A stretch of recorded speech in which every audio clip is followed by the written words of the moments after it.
오늘도 주님 앞에 귀한 믿음으로 함께하며 또 주님의 그 사랑하심을 또 우리가 또 이 시간 주님의 말씀을 듣는 와중에 주님의 그 은혜 가운데 또 함께할 수 있음을 감사합니다.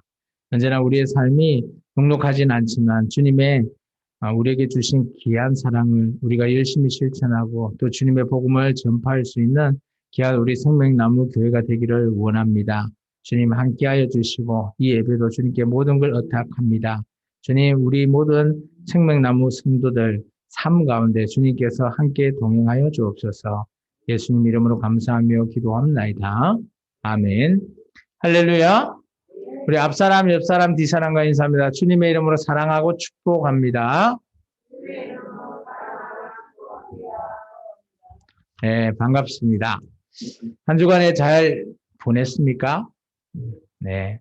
요즘 이제 백신이 또 많이 이렇게 맞고 해서 좀 많이 좋아지기는 했습니다. 그리고 오늘이 또 주일이긴 하지만 우리 대한민국 역사상으로 또 현충일이죠. 그래서 또 우리나라를 위해서 희생했던 우리 많은 우리 군인들 또 젊은 그런 우리 희생하신 애국자들을 위해서 아까도 우리가 한번 뭐 여기 10시 되니까 울어서 우리가 같이 묵념을 했지만 나중에 끝날 때 함께 또 기도해주는 저와 여러분 되기를 축원합니다. 지난주에 혹시 말씀 기억나신가요?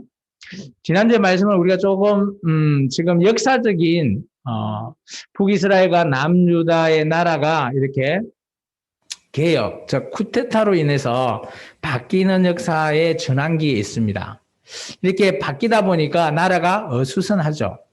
북이스라엘은 예후라고 하는 사람이 그죠? 쿠데타를 통해서 오모리 왕조를 물리치게 되고 그리고 예후의 왕조 시대가 열리게 되고요. 그리고 그에 반해서 남유다에는 어때요? 아달라라고 하는 그 북이스라엘 아합 왕의 딸이 남유다의 모든 다윗의 씨를 다 말려버리겠다라고 다 죽여버립니다. 그리고 자신이 왕이 오르게 됐는데 그때 한 명이 남게 되죠. 요아스라고 하는 아주 젊은 아기가 한 명 이렇게 몰래 숨겨놨다가 그걸 제사장 여호야다에 의해서 오늘 제사장과 함께 생활하면서 7살 되던 때에 여호야다가 개혁을 통해서 왕위에 올랐습니다. 그게 우리가 지난주에 봤던 역사적인 순서예요. 기억나시죠? 그래서 오늘은 우리가 좀 전에 읽어봤던 요아스 왕이 지난주에 12장은 요아스 왕의 일대기를 기록해 놓은 성경이었습니다. 우리가 보기에 처음에 잘 이렇게 여호야다의 말을 잘 듣고 잘 순종해서 잘 이미 성전도 수리하면서 여러 가지 뭐 개혁을 시도하는 것 보였죠. 그런데 그의 말년은 아마 여호야다가 죽고 난 이후였던 것 같아요. 그의 말년은 자기 마음대로 해버리다 보니까 그의 신하들에 의해서 또 죽임을 당할 수밖에 없는 그런 좀 비극적인 삶을 살았던 왕이에요. 오늘은 이제 그런 요아스 왕이 이제 지난주에 일대기고 오늘은 요아스 왕이 23년 해 되던 때였습니다.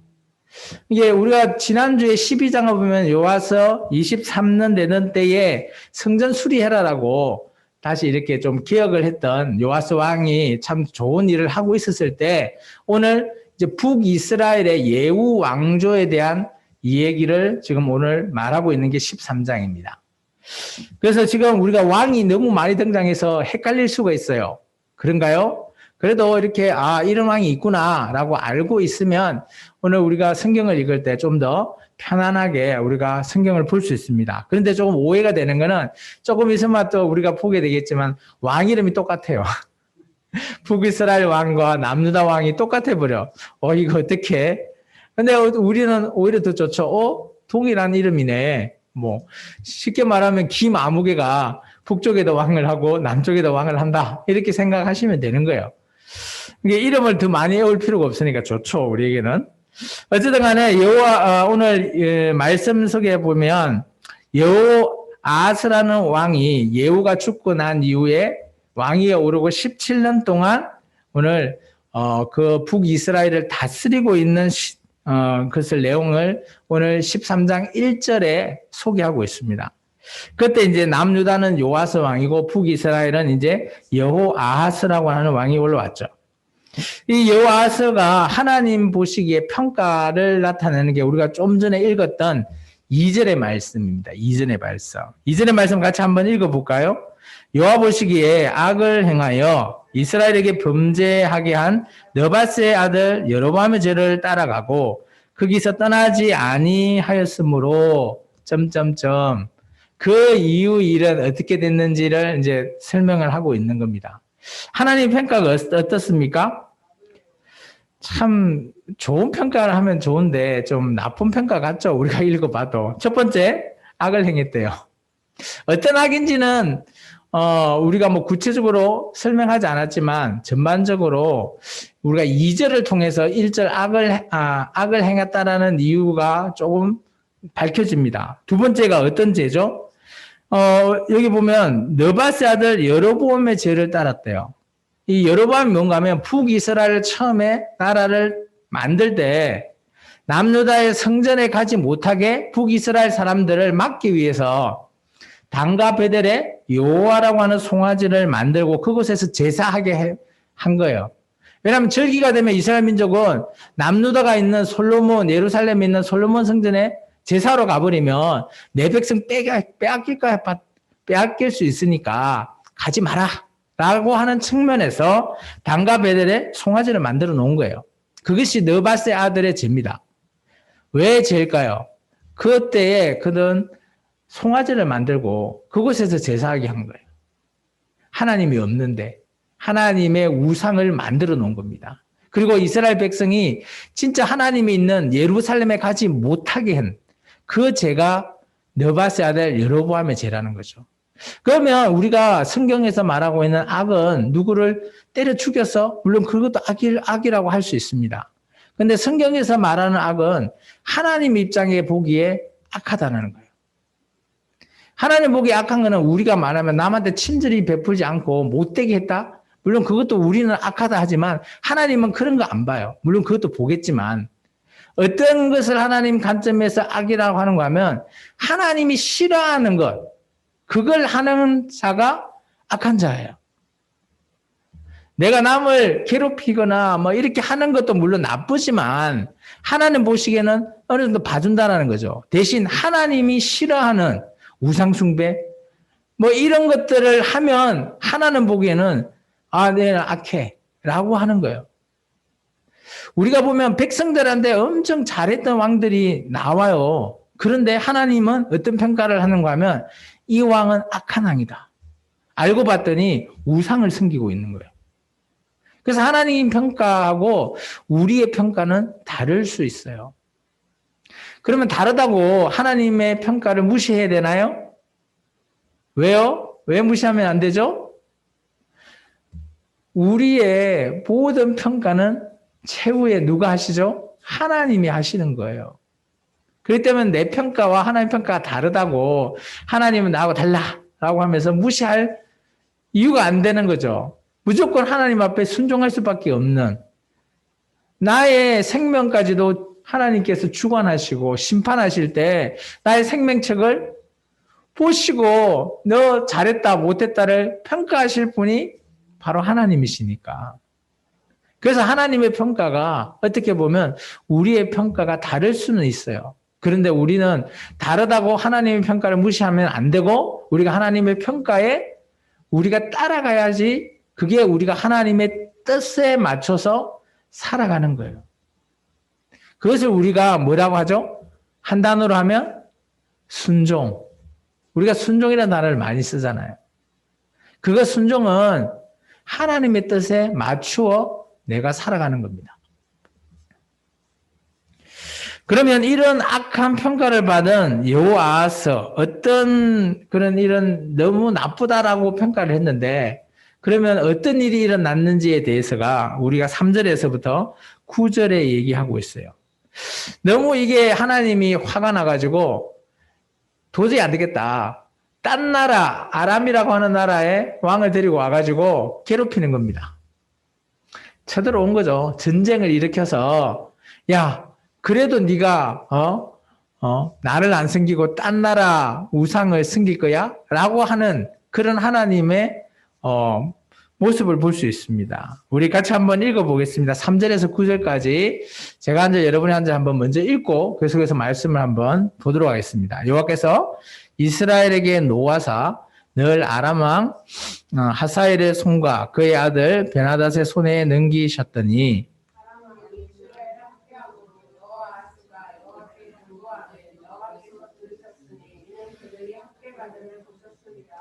여호와께서 이에 구원자를 이스라엘에게 주심에 이스라엘 자손이 아람 사람의 손에서 벗어나 전과 같이 자기 장막에 거하였으나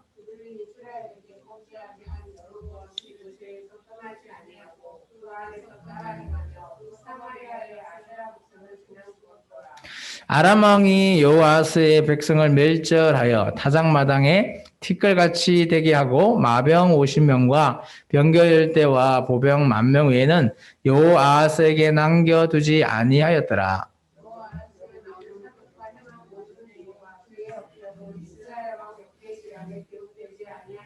같이 읽습니다. 여호아스가 그의 조상들과 함께 잠에 사마리아에 장사되고 그의 아들 요아스가 대신하여 왕이 되니라.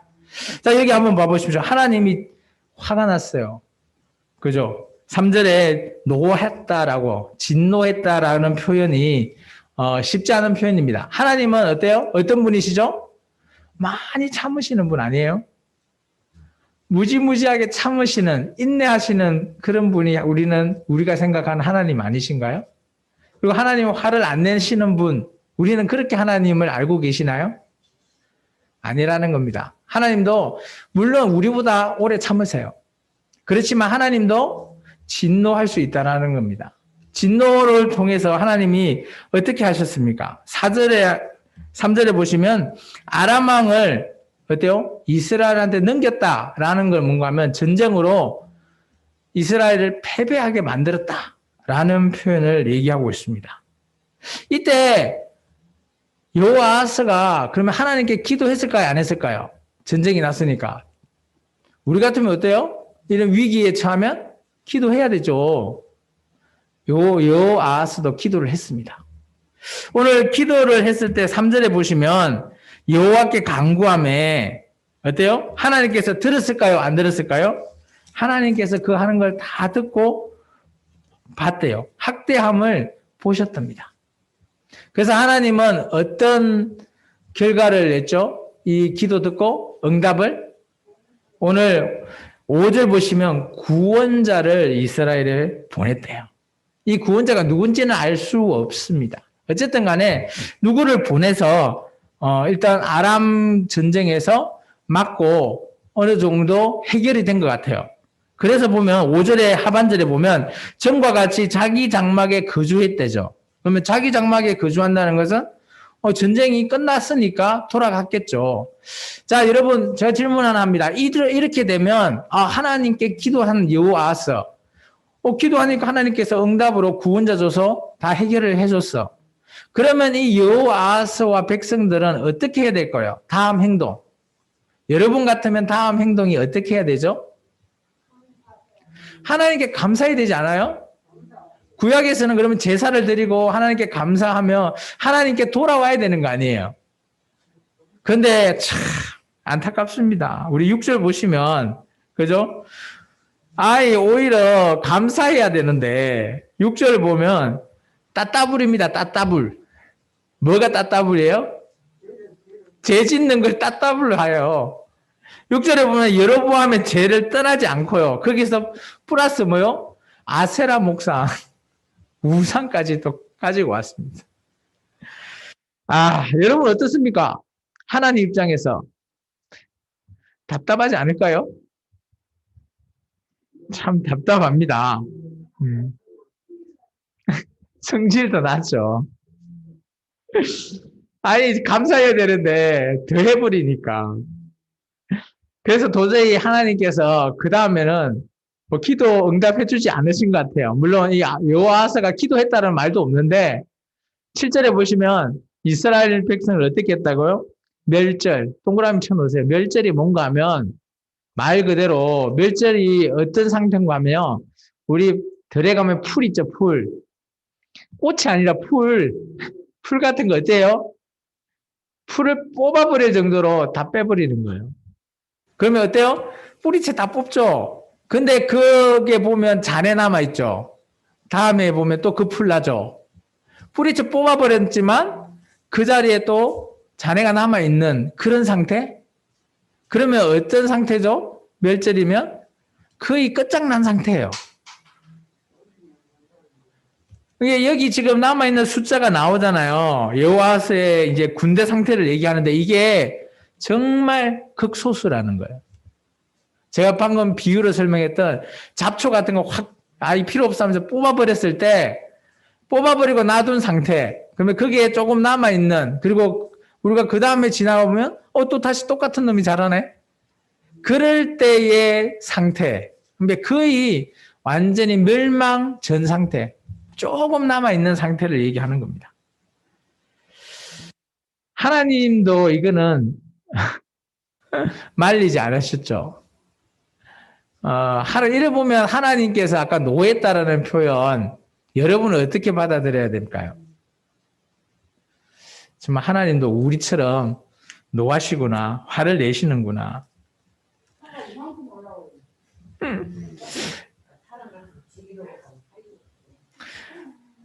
그래서 오늘 이 이스라엘 백성을 볼 때 저는 이렇게 말하고 싶어요. 이스라엘 이 백성. 이게 제가 3자 입장에서도 보고 있고 하나님 입장도 있겠지만 제가 3자 입장으로 봤을 때 이 이스라엘 백성이 하고 있는 짓, 이게 되풀이 되는 죄예요.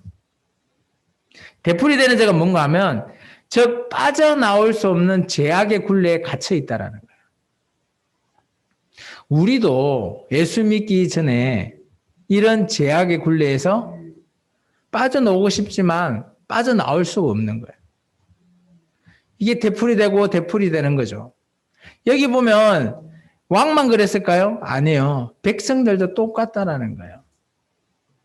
개혁을 해도 어때요? 하나님께 돌아오지 못하는 거죠. 전쟁을 일으켜서 깨닫게 해도 하나님께 돌아오지 못하는 겁니다. 그러면 남아있는 사람이 하나님이 해주셔서 감사합니다라고 했을지언정 돌아서면 똑같은 또 그 죄를 반복하는 겁니다. 우리는 반복하는 죄, 여러분은 어떻게 배웠나요? 교회 나왔을 때 하나님 앞에 내가 죄를 지었어요. 회개하면 어떻게 하신다고?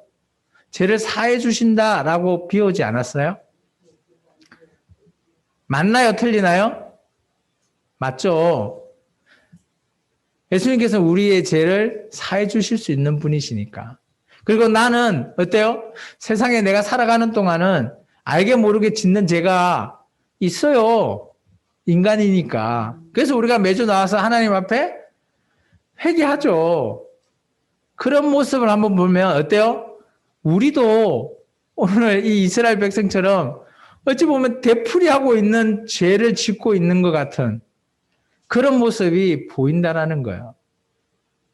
근데 이들 백성이 이것을 깨달으면 좋은데 깨닫지 못한다는 거죠. 그래서 이 사건 이후에 여호아스 왕은 죽게 되고요. 그의 아들 요아스가 왕위에 올랐다라고 9절에서 말하고 있죠. 그러면 이 아들은 왕위에 올랐을 때 어떻게 했을까요? 여러분 한번 상상의 나래를 한번 펼쳐보십시오. 그 다음 아들이 왕위에 올랐을 때 첫 번째, 제가 힌트 줄게요. 둘 중에 하나를 얘기해 보시죠. 첫 번째, 아버지와 똑같이 했다. 두 번째, 아니다. 아버지와 다르게 그래도 하나님 앞에 돌아갔다. 어떤 게 맞을 것 같아요?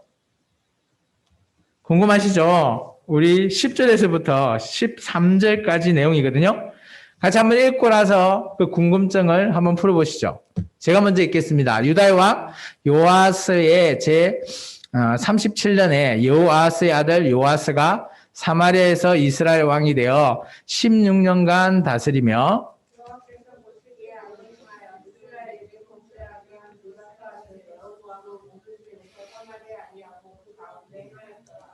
요아스의 남은 사적과 행한 모든 일과 유다 왕 아마사와 싸운 그의 업적은 이스라엘 왕 역대지략에 기록되지 아니하였느냐?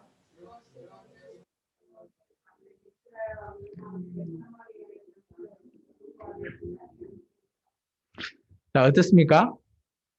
그의 아들도 아버지랑 똑같죠?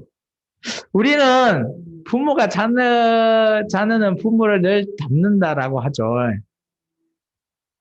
여기도 보면 아들이 아버지를 그대로 쏙 빼닮았죠. 외형적으로 닮은 거 말고 하는 모든 행동이나 하는 모든 그런 일들이 어찌 똑같이 자기 아버지와 똑같습니까? 참, 어떻게 보면 너무 안타깝습니다. 어찌 보면 오히려 더 슬퍼 보이죠. 너무 불행이 뻔하는 것, 멸망이 보이는 이런 것들이 눈에 선하다라는 거죠. 이제 나이가 우리가 드신 우리 집사님들은 그런 것들이 이제 보일 거예요. 경륜이라고 하죠. 보면 세상을 볼 때, 보면 저렇게 가면 안 되는데, 뻔히 다 보여. 라고 하는 말 있죠. 애가 뭔 일을 할 때, 저렇게 삐딱하게 나가면 안 되는데, 라고 하면서 그런 게 다 보인다. 이게, 젊은 사람들은 알 수 없어요. 근데 나이가 드신 분은 그게 보인대요. 이게 지금 보면 어떻습니까? 이 보면 뻔히 다 보이죠.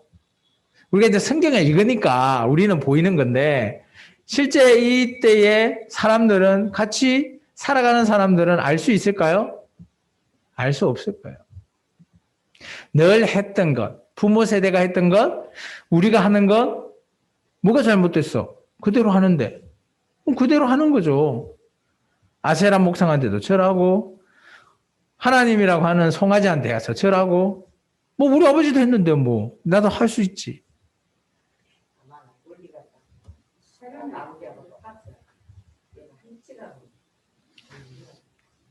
하나님 보시기에 여호와서 아버지처럼 이 요아서 아들에 대한 평가가 11절에 있습니다. 뭐라고 돼 있죠? 하나님 보시기에 똑같아요. 악을 행하고, 그죠? 그리고 너바시 아들 여러분의 모든 죄 가운데 떠나지 아니하고 11절하고 2절하고 한번 봐보십시오. 어찌 똑같은 말을 두 번 똑같이 찍은 것 같은 완전 부전자전, 완전 닮은 꼴. 참 이게 안 좋은 쪽으로 이렇게 닮으면 너무 안타까워요. 그죠? 근데 성경에서는 물론 이런 안 좋은 쪽으로 닮은 사람도 있지만 정말 좋은 쪽, 그리고 닮은 사람들도 꽤 많이 있습니다. 성경에는. 그래서 우리가 성경을, 그죠? 이렇게 안 좋은 쪽으로 닮은 거는 우리가 어떻게 해야 돼요? 닮으면 돼요? 안 돼요? 안 되죠. 그래서 우리에게 반면교사로서 우리에게 전달해주고 또 성경으로서 보면 정말 좋은 거, 복을 대물림 받는 그런 자녀들, 이렇게 이런 것들 성경에 소개하거든요. 그런 거는 우리가 닮아야 되겠죠. 또 우리도 그렇게, 우리 자녀에게 대물림 해줄 수 있는 그런 저와 여러분이 되면 얼마나 좋겠습니까? 그죠? 그걸 위해서 기도하시라는 거예요. 그러면 하나님이 응답하실 걸 믿습니다.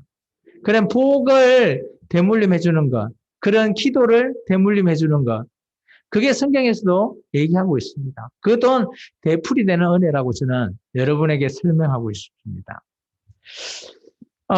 그리고 나서 이때쯤, 시대가 좀 많이 좀 바뀌었는데, 이때쯤 북이스라엘의 대단한 선지자 기억나시나요? 혹시?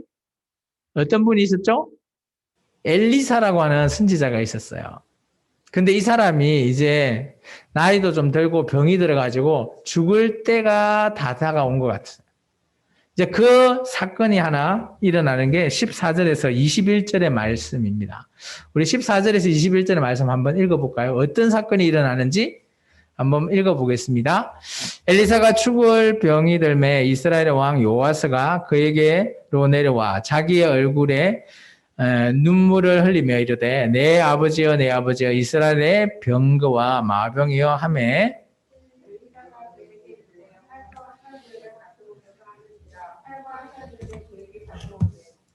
또 이스라엘 왕에게 이르되 왕의 손으로 활을 잡으소서 하매 그가 손으로 잡으니 엘리사가 자기 손을 왕의 손 위에 얹고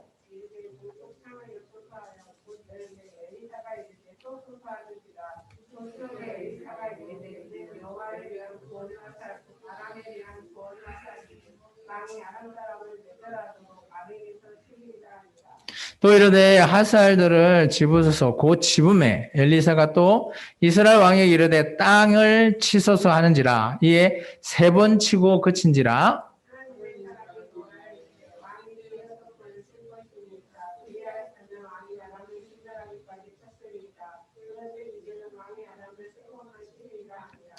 엘리사가 죽으니 그를 장사하였고 해가 바뀜에 모압 도적대들이 그 땅에 온지라.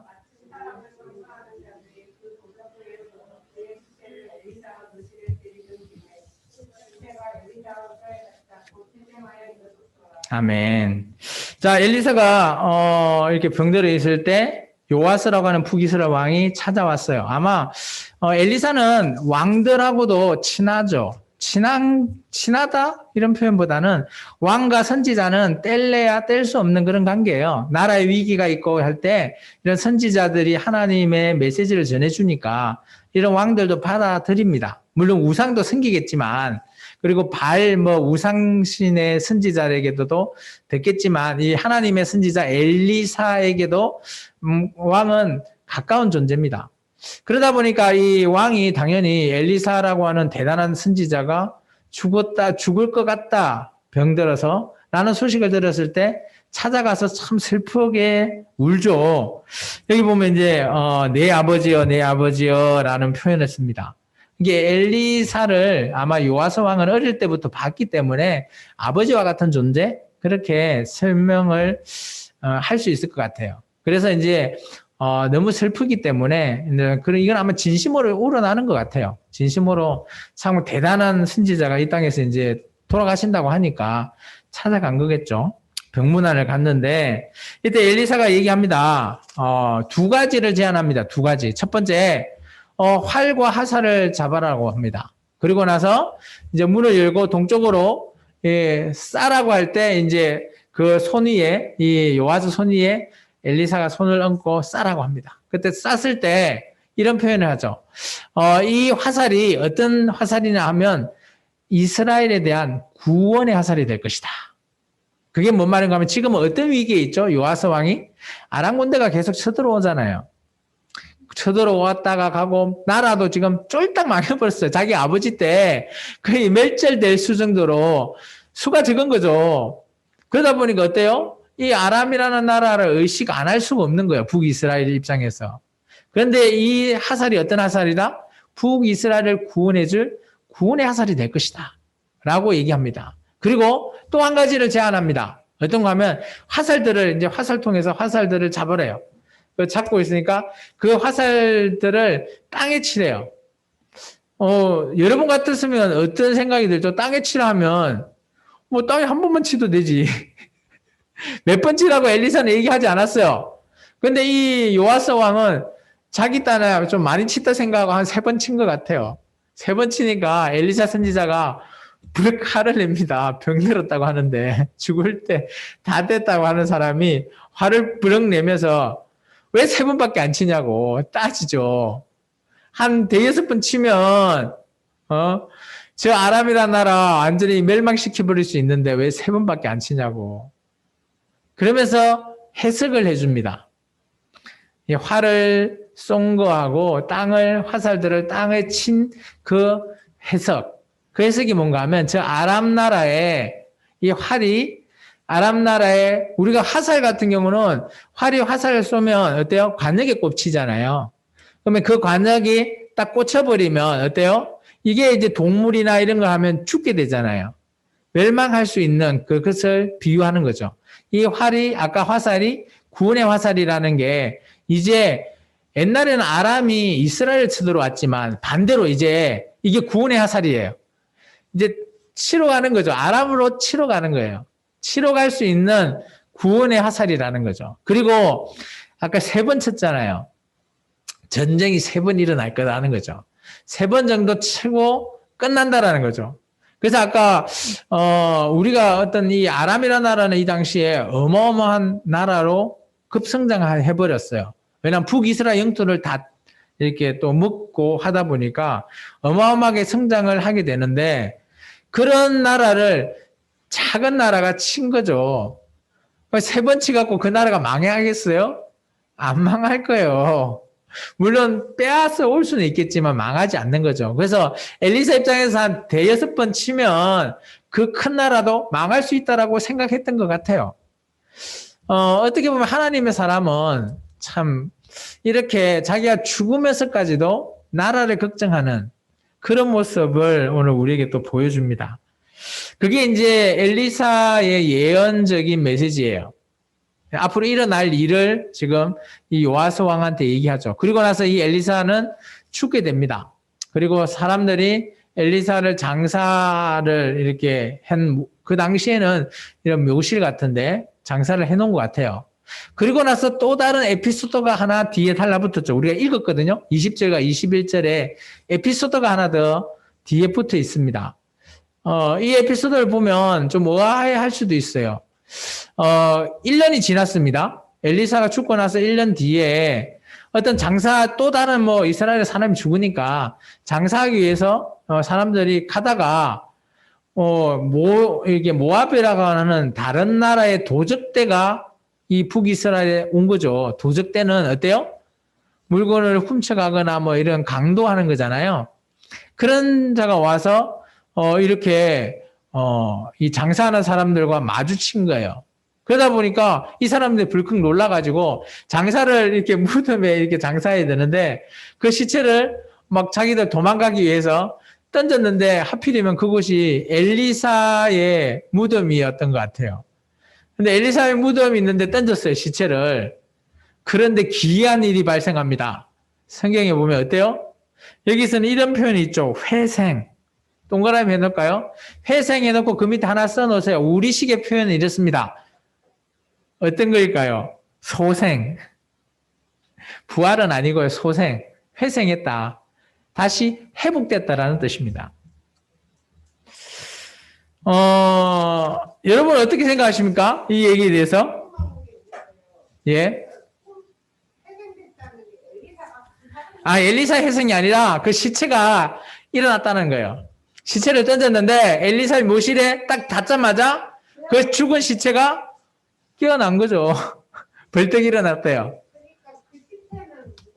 누군지는 알 수는 없어요. 예, 성경을 얘기하고 있지 않는데 이렇게 깨어났다라는 거예요. 근데 우리는 성경을 보면 이런 거 중점에서 보지 않나요?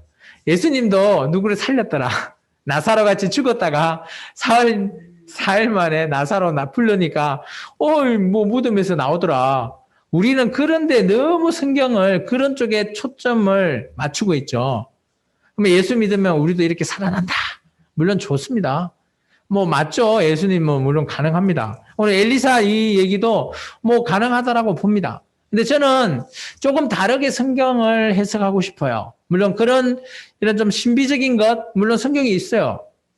저는 부인하진 않는데, 저는, 엘리사가 죽고 난 자기의 무덤에서까지라도 어떤 죽은 사람이 시체가 닿았는데, 다시 여기 보면 회생되었다? 회복되었다? 이건 어떤 의미를 할까? 저는 이렇게 해석해 볼 수 있습니다. 아마 엘리사가 북이스라엘을 너무 걱정해서 죽어서까지도 북이스라엘이 하나님 앞에 돌아가는 회생을 하기를 원하지 않았을까? 저는 그래서 이 에피소드가 뒤에 붙어 있지 않나라고 저는 보여줍니다. 저는 그렇게 해석하고 싶어요. 물론 그렇게 살아나는 거에 중점을 두기보다는 저는 엘리사가 죽고 난 이후에도 북이스라엘이 도저히 하나님의 뜻을 안 따르니까 회복되지 않으니까 제발 내가 죽어서라도 내가 좀 회복되는 걸 좀 보고 싶다. 그런 취지에서 이것이 붙어 있지 않나라고 저는 그렇게 해석하고 싶습니다. 제 해석이 여러분 해석과 다르더라도 어쩔 수 없겠지만 저는 그렇게 이 성경을 보고 싶고요. 여러분 생각은 어떠세요? 괜찮나요? 그렇게 봐도?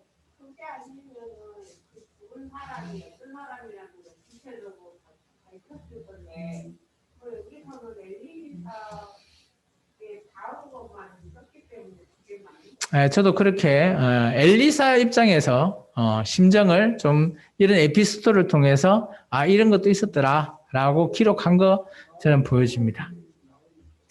예. 그리고 나서 이제 엘리사가 예언을 했죠. 선포했죠. 이제 그게 이제 우리 보면 22절부터 25절. 그 다음에 그 일이 그대로 이루어졌는지 안 이루어졌는지를 얘기하고 있는 겁니다. 우리 22절부터 끝절까지 한번 읽고 계속해서 말씀을 보겠습니다. 여호아스 왕의 시대에 아람 왕 하사엘이 항상 이스라엘을 학대하였으나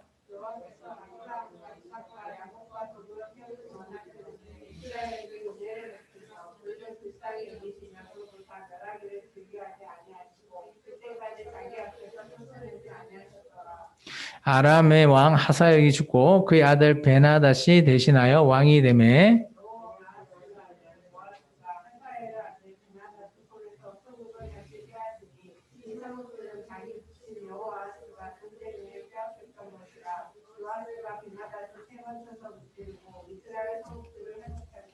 여기 보면 아들들끼리 싸웠는데 아버지 때 이스라엘이 다 뺏겼는데 아람한테 그의 아들 북이스라엘의 요아스 왕이 다시 빼앗긴 거 다 뺏어왔대요. 근데 여기 잘 보시면 25절의 끝에 뭐네요? 세 번 쳤댔잖아요. 자, 어떻습니까? 엘리사의 예언이 그대로 성취되는 걸 볼 수 있죠. 이게 저는 하나님의 은혜지 않나라고 생각되십니다. 근데 여기서 보면 하나님의 은혜에 대해서 잠깐 설명하고 있는 절이 있어요. 23절. 23절을 한번 중반 이후부터 줄을 한번 끊어놨으면 좋겠어요. 하나님께서 어떻게 했는가 하면 언약 때문이에요. 언약. 이 언약이 뭔가 하면 가나안 땅에 그때 살았던 아브람, 이삭, 야곱과 함께 했던 이거의 대표는 아브람이 하나님과 맺었던 그 언약이 있잖아요. 그 언약 때문에 이제 하나님이 은혜를 베풀어 주신대요. 그 은혜가 뭔가 하면 첫 번째, 그 이스라엘 백성을 불쌍히 여기신대요. 두 번째, 그들을 돌봐줬대요. 그리고 세 번째, 하나님이 이런 백성을 멸하기를 즐거워하지 않는데요. 그러면 멸하기를 즐거워하지 않는다는 것은 멸할 수도 있다는 거죠. 근데 내가 그거는 진짜 마지막 보루고 웬만하면 내가 다 봐줄게 라고 하는 그런 표현입니다. 다 봐줄게 라는 표현. 그리고 마지막 네 번째, 하나님 앞에서 쫓아내지 않는데요. 하나님 앞에서 쫓겨난 사람 있죠? 누구예요? 최초의 인간? 아담, 하와. 이런 이스라엘 백성은 쫓아내지 않는데요. 이게 하나님의 은혜라는 겁니다. 자, 오늘 여러분이 생각하시는 하나님의 은혜는 뭐죠? 우리가 생각하는 하나님의 은혜? 하나님께서 내가 기도했더니 기도 응답해 주셨어. 또 우리 아들이 너무 잘 됐어. 또 집값이 많이 올랐네. 이 하나님의 은혜야. 힘든 일, 문제 해결해 주셨어. 하나님의 은혜네. 우리는 그런 것을 하나님의 은혜라 여기죠. 근데 하나님 입장에서의 하나님이 은혜를 베푸는 것은 네 가지예요. 좀 전에 얘기했던 뭐예요? 하나님께서 우리를 불쌍히 여긴다는 뜻이 예수님이 뭐라고 했죠? 한 단어로 얘기했을 때 팔복하면서 긍휼, 불쌍히 여긴다, 긍휼히 여긴다. 팔복할 때 그 기억 안 나시나요? 예수님이 가난한 자는 복이 있느니 하면서 얘기하잖아요. 긍휼을 여기는 자는 긍휼 여김을 받을 것이요. 기억나나요? 하나님께서 우리를 긍휼하게, 불쌍하게 여기셔야 되는 거죠. 그게 하나님의 은혜입니다. 내가 잘난 게 아니라. 두 번째는 하나님이 우리를 언제나 돌보시는 게 은혜예요. 그리고 하나님이 우리를 정말 멸망시키지 않고 또 하나님이 우리를 쫓아내지 않는, 어떻게 보면 너무 기본적인 거 아니냐, 이게 하나님의 은혜라고? 라고 생각할 수도 있는데 정말 이런 기본적인 것이 하나님의 은혜죠. 그럼 쉽게 말하면 저는 이렇게 표현하고 싶어요. 우리가 생각하는 하나님의 은혜는 우리식에 바라는 하나님의 은혜고요. 실제적인 은혜는 우리가 지금 이렇게 생활할 수 있는, 이렇게 교회에서 예배할 수 있는 것 이 자체가 하나님이 우리를 불쌍히 여겨서 돌봐주시고 있는 증거라는 거죠. 이게 하나님의 은혜라는 거죠. 그리고 여러분 삶에서 사고 당하지 않고 편안하게 삼시세끼 잘 먹고 잘 자고 그게 하나님의 은혜라는 겁니다. 하나님의 은혜를 너무 거창하게 생각하시지 마시기를 축원합니다. 오늘 이제 성경을 한번 정리해 볼까 합니다. 저는 오늘 두 가지를 여러분에게 말씀드리고 싶어요. 오늘 우리가 성경을 봤죠. 첫 번째는 이스라엘 왕들, 아버지와 아들이 계속 반복되는 죄의 문제, 굴레. 그 부분 한 파트를 봤고요. 또 한 파트는 뭐예요? 엘리사가 그래도 그런 왕 앞에 하나님의 은혜의 예언, 그런 두 가지 파트를 봤잖아요. 그죠? 그래서 오늘 두 가지 정도로 저는 요약을 한번 해볼까 합니다. 첫 번째는 세대가 바뀌어도 되풀이 되는 죄라는 겁니다. 되풀이 하는 죄. 아버지가 했는데 하면서 자녀가 따라 하는 거죠. 우리는 아까 닮았다라고 제가 얘기하지만 그렇게 되풀이 되는 죄. 이것은 우리의 무지와 우리의 교만함이 가장 클 겁니다. 이런 되풀이 되는 죄악을 끊을 수 있는 것은 그죠? 쉽지 않다라고 보여져요. 아까도 제가 얘기했지만 반대로 정말 은혜로 복된 집안을 유지했던 집안이 많죠. 좀 전에 우리가 봤지만 하나님의 은혜의 대표적인 집안이 누구예요? 아브람 집안. 아브람, 이삭, 야곱, 요셉. 이런 집안은 하나님의 은혜가 대물림 받는 그런 집이에요. 자, 여러분, 여러분 집안에 어떤 것을 이 이스라엘 왕처럼 죄악을 대물림 해 주시겠습니까? 아니면 아브라함 같이 복을 대물림 해 주고 싶으십니까? 제가 말 안 해도 뻔히 당연한 거죠. 뭐가 좋은지 다 아시죠? 그런데 이런 하나님의 이런 은혜 알지를 못하니까 하나님께서는 기근과 메뚜기 재앙, 칼로도 막 이렇게 보냈는데 칼이 전쟁이거든요. 아까 아람 군대의 전쟁처럼. 보냈는데도 백성들이 하나님 앞에 돌아가지 않아요. 여호와께 돌아가자라고 외치지만 돌아가지 않습니다. 이렇게 외쳤던 선지자가 한 명 있었어요. 누군가 하면 아모스예요. 아모스 선지자가 야 우리가 메뚜기 재앙도 있고 전쟁도 있고 기근도 있는데 이거는 하나님께서 우리가 하나님께 돌아가기를 원하는 거다. 라면서 계속 외쳤대요. 근데 이스라엘 백성이 어떤 반응을 일으킨 줄 아세요? 나중에 아모스서를 우리가 배울 건데 우리식으로 표현하면 이런 겁니다. 콧방귀도 안 뀌는. 니나 잘해라. 그게 아모스 4장의 내용을 보통 얘기하고 있는데요. 참 이때 하나님의 심정은 뭘까요? 이렇게 이스라엘 백성을 괴롭히는 이유가 뭘까요? 괴롭힘 당할 때 좀 깨달아서 나한테 좀 돌아와 볼래? 라는 게 하나님의 심정입니다. 하나님이 이런 일을 하는 이유는 왜 전쟁을 주고 왜 고난을 주고 왜 힘든 일을 주냐? 네가 내를 다시 찾아서 나에게로 돌아오라라고 하는 게 하나님의 심정이라는 거죠. 구약의 대부분의 선지자들이 일을 할 때는 이스라엘 백성이 무지해서 하나님을 알지 못해서 그런 경우 선지자가 투입이 됩니다. 쉽게 말하면 여러분의 위기나 이런 것들이 있죠. 병에 걸리면 누구의 도움을 받죠? 의사의 도움을 받잖아요. 받아야지 그 병을 해결할 수 있죠. 그런데 이스라엘 백성은 그런 의사의 도움을 받으려고 하질 않아요. 자기 식으로 민간요법으로 한번 고쳐볼래?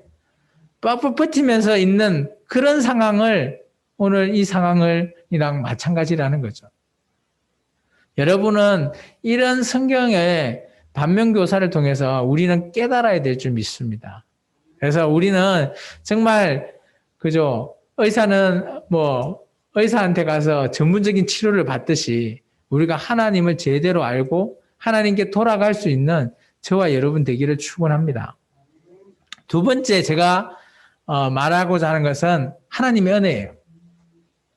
엘리사가 말한 대로 이 예언이 성취가 됐죠. 그 성취의 이면을 자세히 보니까 아까 23절에처럼 하나님의 은혜가 그 이스라엘 민족에게 아직도 임하고 있다라는 거예요. 그런 안 좋은 상황에서도, 그런 하나님을 버리고 우상을 섬기고 있는데도 하나님의 은혜가 임하고 있대도요. 쉽게 말하면 하나님을 버리고 우상을 섬기는데 그래도 이 하나님은 그 나를 버린 이 사람에게도 아직도 은혜를 내려주고 있대요. 누구 때문에? 옛날에 맺은 그 언약 때문에. 참 하나님 입장이 어떨까요? 정말 저는 이런 상황을 보면 하나님 진짜 외롭고 왕따 당한 기분이고, 진짜 이럴 때 하나님께서는, 야, 우리는 이럴 때 어떨까요? 보통 사람들은 이럴 때 우울증에 빠져서 자살도 하고 합니다. 근데 하나님은 그것도 못 하실 거 아니에요. 그래서 하나님이 마지막에는 그냥 안 되겠다. 난 다 멸해버려야 되겠다. 그런 멸망을 선포하시게 되죠. 그게 우리가 지금 하고 있는 이스라엘의 이런 역사를 보고 있는 겁니다. 참 오늘 우리가 두 가지를 죄 그리고 은혜 이걸 봤는데 여러분은 어떻습니까? 우리에게 되풀이 되는 게 죄인가요? 하나님의 은혜인가요? 아멘. 그러면 제가 다음 이번 주 사랑의 실천 참 잘 될 수 있을 거라 저는 보여집니다. 우리가 하나님 은혜이기 때문에 우리는 언제나 예수 안에서 재반복이, 우리는 이 사람들은 무지와 교만으로 되풀이 되는 죄를 끊을 수가 없었죠. 근데 우리는 예수 그리스도로 말미암아 이런 되풀이 되는 죄를 끊을 수가 있게 되었어요. 그렇기 때문에 우리가 이 자리가 하나님의 은혜의 자리라는 겁니다. 아멘입니까?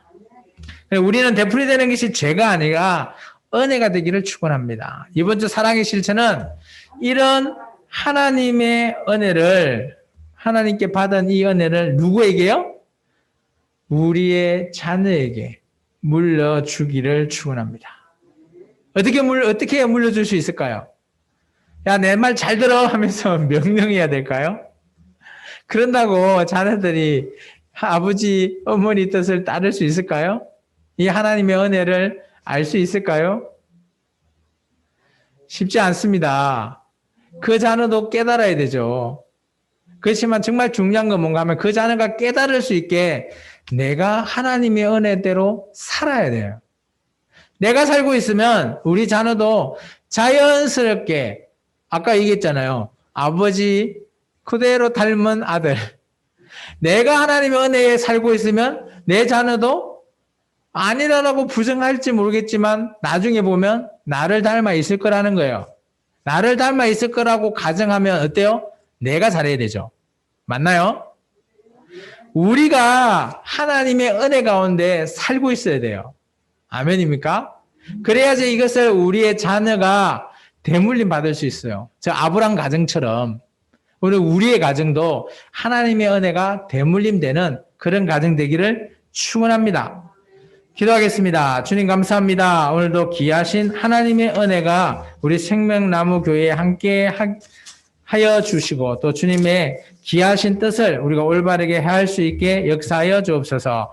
예수님 이름으로 감사합니다.